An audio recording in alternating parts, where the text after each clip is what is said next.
질의는 김용만 의원님 또 김윤 의원님까지만 하고 정의하도록 하겠습니다. 다음은 존경하는 진보당 비례대표 전동덕 의원님 질의해 주시기 바랍니다.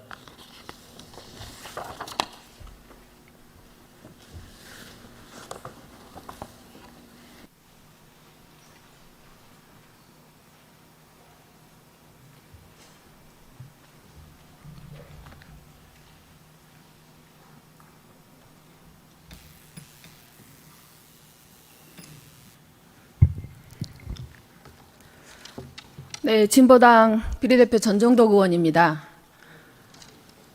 민생이 최악입니다. 우리 국민들께서는 IMF보다 코로나보다 더 힘들다고 호소하고 있습니다.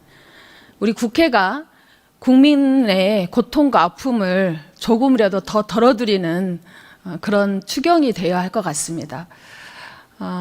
국민의힘 의원들께서는 정쟁을 중단하고 추경회의장으로 돌아와서 무엇보다도 민생을 우선하는 추경심사가 될 수 있도록 협조해 주시면 감사하겠습니다. 민생은 먹고 사는 문제입니다. 국민의 주식인 쌀, 밥보다 더 중요한 민생이 어디 있겠습니까? 민생의 시작인 농업 민생에 대해서 먼저 질의하겠습니다. 기재부 차관님, 농업 민생 예산들이 본 예산에서 그리고 1차 추경에서 삭감되고 2차 추경에서는 농업 SOC만 반영이 됐습니다. 그래서 상임위 심사하는 과정에서 농사용 전기요금 지원을 포함해서 약 5,441억 정도가 추가로 상임위 심사에서 편성이 되었습니다. 이 예산이 꼭 반영될 수 있도록 기재부에서는 삭감하지 마시고 꼭 반영할 수 있도록 해주시기 바랍니다. 예. 1차 추경 때도 저희가 7천억 정도 했고요. 2차 추경에도 저희가 3천억 정도 하고 있습니다. 그리고 의원님 말씀 주신 것처럼 이번 농해 수위에서 지금 추가 증액 요구가 제기된 걸로 알고 있고요. 알겠습니다. 예, 네. 그 부분 충분히 농촌 어려움을 감안하도록 하겠습니다. 네. 그 한 가지 윤석열 정부의 농업 정책 중에 청년농 육성 사업이 있었습니다. 청년농을 3만 명 육성하겠다라는 목표를 세우고 청년들에게 정책금 지원하고 자금 지원하고 상시 대출로 5억 원까지 대출해 줬는데요. 지원자가 늘고 예산이 부족하다고 갑자기 제도를 바꿔서 대출 지원을 상시 지원해서 선별 방식으로 바꿔버렸습니다. 정부만 믿고 농촌에서 제2의 인생을 살아보겠다고 내려온 우리 청년들에게 농업한 전세 사기 대출이다. 이렇게 청년들이 분노할 정도로 심각한 문제를 가져왔습니다. 그러니까 결국은 문제가 되니까 예산을 추가로 편성하긴 했는데요. 이렇게 지원 방식을 상시 방식이 아니라 선별 지원 방식이 유지하다 보니까 이게 결국은 농민들을 육성하고 청년농을 육성하고 그리고 우리 농업으로 귀농한 청년들을 다시 도시로 떠나게 하는 결과를 나왔습니다. 그래서 청년농의 정책은 예산 부족에 따르는 정부의 예측 실패에 따른 것이기 때문에 선별 지원 방식이 아니라 기존의 제도대로 취지대로 상시 지원으로 바꿔서 또 예산도 그 취지에 맞게 제대로 반영을 해서 이 사업이 정말 제대로 농촌을 활성화시키고 청년들이 다시 농촌으로 귀농할 수 있도록 그렇게 대책을 세워주시기 바랍니다. 이제 급격한 지원 방식의 변동이 혹시 현장에서 어떤 어려움을 초래하고 있는지, 그게 과연 그런 지원 방식 변경이 타당한 이유가 있는지 다시 한번 점검해 보도록 하겠습니다. 네, 기재부에서 예산을 삭감하지 않으면 이 정책은 잘 유지될 것이라고 봅니다. 네, 새 정부 들어서 2차 민생 추경을 논의하는 자리인데요.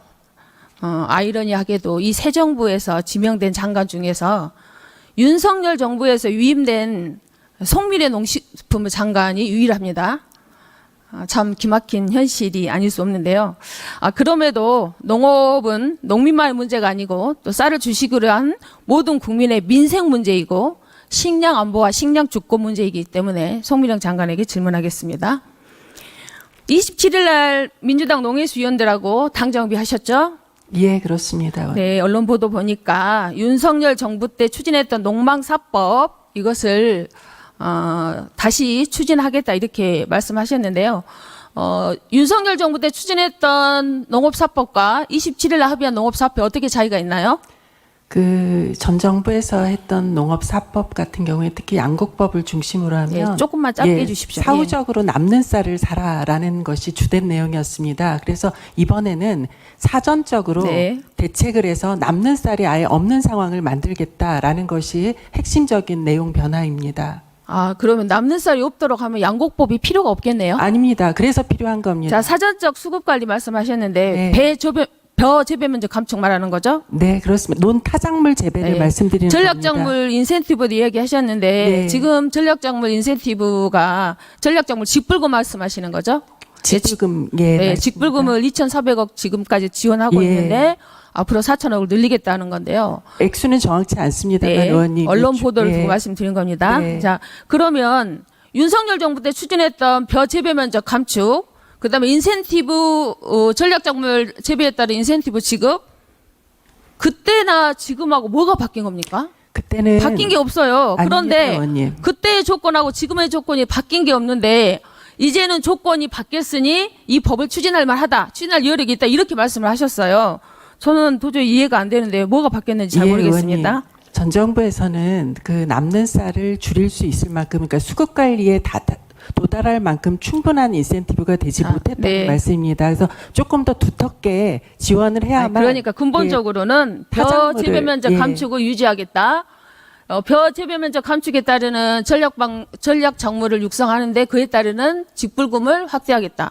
이것은 윤 정부 때 했던 정책이에요. 갑자기 바뀐 정책이 아니라는 겁니다. 자, 그리고 장관님께서는 그동안 쌀 과잉이 쌀값 과잉 생산 때문이다 이렇게 이야기를 하셨는데 우리 쌀의 과잉 생산이 문제가 아니라 지금 40만 8천 톤 매년 5천억 정도의 예산을 투자해서 40만 8천 톤의 수입쌀이 들어오는 것이 문제의 원인입니다. 그런데 지금 윤 정부에서 8만 헥타를 감축하겠다고 했습니다. 그런데 그 8만 헥타 감축량은 41만 톤 정도 됩니다. 그러면 수입쌀 40만 8천 톤과 딱 맞아떨어지는 거예요. 결국은 수입쌀을 지키기 위해서 우리 쌀 생산을 줄이겠다. 이렇게 생각될 수밖에 없고 결국은 농민들에게는 경작권을 침해하고 식량 안보와 식량 위기를 저장하는 그리고 쌀 감산 정책이라밖에 볼 수가 없습니다. 그래서 농민들이 그동안 이것이 윤석열 정부의 내란 농정이다, 이 대표 정책이다 이렇게 이야기를 했습니다. 그런데 여전히 그 정책을 그대로 하겠다는 겁니다. 윤석열 정부의 장관이 이재명 정부의 장관이 되어서 윤석열 정부에 했던 벼 재배 면적 감축과 전략작물 확대 그리고 수입쌀 40만 8천 톤 그대로 수입 이렇게 하겠다는 것은 내란 농정의 연장 아닙니까? 의원님, 그것은 이렇게 생각해 주시면 될 것 같습니다. 이전 정부에서 그 전략작물 직급으로 할 수 네. 있었던 그 규모와 작물의 한정성이 있었습니다. 그러니까 농가들 입장에서는 쌀을 재배하는 것보다 다른 작물로 넘어가는 장관님, 게 쉽지 않은 여건이었거든요. 장관님, 예. 지금 문재인 정부나 윤석열 정부 때 식량 자급률을 정부에서 목표로 똑같습니다. 식량 자급률 목표를 98%로 하겠다 했습니다. 그러나 지금 최근 5년 평균은 94%에 불과합니다. 벼 재배 면적도 그동안 해마다 줄여와가지고 지금 69만 헥타 정도 됩니다. 감사원에서도 69만 헥타는 유지해야 된다고 그렇게 말했습니다. 그런데 지금 8만 헥타를 줄이겠다는 것은 전체 면적이 11%를 줄이는 거죠. 그렇게 되면 61만 헥타가 됩니다. 그렇게 되면 지금 식량 자급률이 94% 정도, 평균 94%인데 이 식량 자급률이 84%로 줄어드는 거예요. 그러면 정부가 문재인 정부하고 윤석열 정부가 세웠던 식량 자급률의 목표가 98%였는데 거기에는 턱없이 모자란 겁니다. 그리고 이재명 정부에서는 식량 자급률을 식량 주권을 국가의 안보로 인식하고 식량 자급률을 더 확대하겠다는 그런 정책을 폈습니다. 맞습니다. 그런데 지금 정책이 거꾸로 가고 있는 거 아닙니까? 아닙니다, 주장은 그렇게 하고 의원님. 있지만 정책은 거꾸로 가고 있습니다. 의원님, 그렇지 않습니다. 윤석열 정부 때 했던 정책을 그대로 하겠다는 거 아닙니까? 아닙니다, 의원님. 근본적으로 다릅니다. 그러니까 다르다는 것에 도저히 납득이 안 간다는 아니요, 거예요. 의원님. 어떤 것이 다르죠? 그러니까 의원님- 지금 추진하고 있는 정책하고 지금 앞으로 하겠다는 정책이 무슨 차이가 있냐는 말이에요. 그러니까 우리 식량이 쌀만 있는 게 아니잖아요, 의원님. 그러니까 지금 우리가 식량 자급률을 높이기 위해서는 다른 수입하는 다른 식량 작물을 우리가 재배하고 제가 시간이 쌀은 남는 없습니다. 쌀을 시간이 줄이는 없기 게 맞지 때문에 않겠습니까? 자, 지금 추진하고 있는 것은 결국은 벼 감산 정책을 통해서 식량 자급률을 위협하고 식량 위기 시기에 식량을 오히려 더 축소하는 방향으로 되어 있습니다.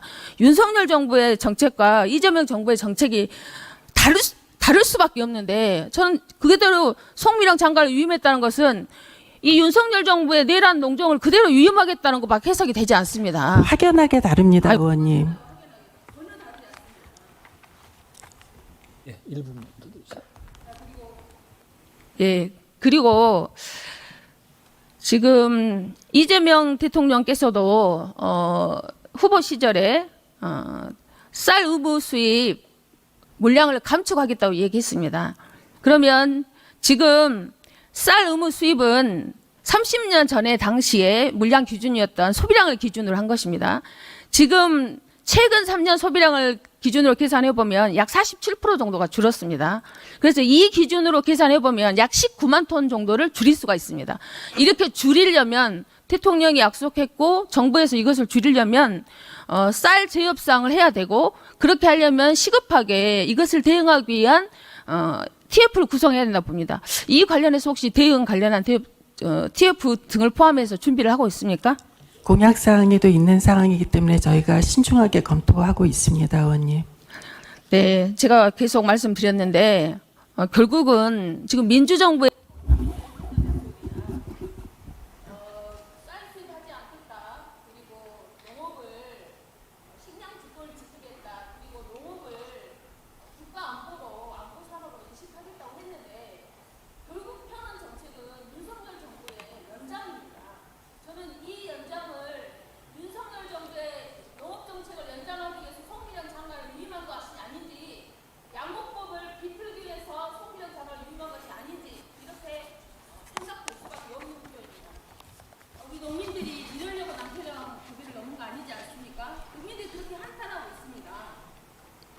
의원님, 예, 마무리해 주시기 바랍니다.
제가 좀 말씀드려도 되겠습니까? 예. 위원장님 허락해 네네, 주시면 말씀. 잠깐 말씀드리겠습니다. 예, 의원님 질타에 대해서 겸허하게 말씀 듣도록 하겠고요. 다만 그 사실과 다른 부분에 대해서는 좀 저도 이야기를 해야 될 것 같습니다. 이전 정부의 양곡관리법이 우려했던 점은 정부가 사전에 수급 조절을 하는데 충분한 예산 투자가 뒷받침되지 않는 상태에서 남는 쌀을 정부가 다 사겠다라고 하는 것은 재정도 낭비가 될 뿐만 아니라 우리 농가들 입장에서는 별다른 대안도 없이 다른 작물을 재배할 수가 없는데 쌀 생산할 수밖에 없는 상황입니다. 그러면 쌀이 남고 쌀 가격은 떨어집니다. 쌀 가격도 떨어지고 국가의 재정 부담도 크게 되는 그런 법을 농식품부 장관이 찬성할 수는 없지 않습니까? 그 부분에 대해서 말씀을 드렸던 거고 지금 우리 정부에서는 사전의 수급 조절에 대해서 뜻을 같이 하기 때문에 지금은 이제 양곡관리법을 할 수 있는 여건이 되었다라는 말씀을 드리는 것입니다. 예, 요약해 이렇게 주십시오. 되면 예. 식량안보도 오히려 강화할 수 있다라는 점을 감안해 주시기 부탁드리겠습니다. 최선을 다하겠습니다. 예, 잘 알겠습니다. 예, 의원님 고생하셨습니다. 예, 추가 질의 때 또 해주시기 바랍니다.